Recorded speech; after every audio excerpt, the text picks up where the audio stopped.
Well, this kind of leads nicely to the next question, which is, an issue like the dead zone and nutrient pollution and even green slime to some extent, although that's pretty visceral. But a lot of the issues you've been talking about are kind of complicated and hard, and in some cases remote.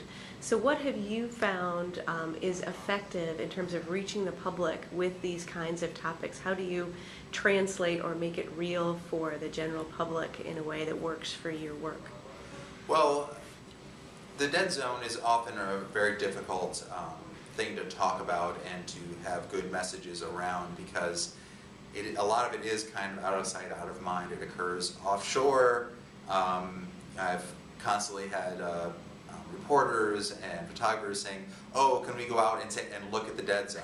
And unless you have scuba gear, and even if you do, it's really hard to see the dead zone. Unless you have a fish kill or something crazy like that. And so, I think it's one of the really important things is talking about the impacts. The impacts to the Gulf. It impairs, we have, in Louisiana has the second most productive fishery in the country. And this dead zone impairs the migration of brown shrimp. It makes fishermen have to travel farther for their catch, and that means they're going to have to spend a lot more on fuel. And with all of the, everything from Hurricane Katrina to the BP oil drilling disaster to the other insults that the Gulf has had over the years, this dead zone has been one of those constant insults, and we need to make sure that that people know the dead zone is not only an ecological potential disaster, but also impairs people that make a living off of the Gulf of Mexico.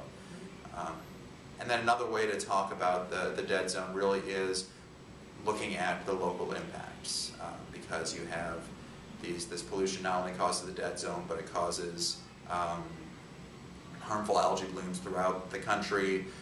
There's recently been news articles about how these harmful algae blooms caused by nitrogen and phosphorus pollution have killed pets, have killed livestock, make it impossible for you to go swimming where you used to swim. It gets into the groundwater and pollutes springs.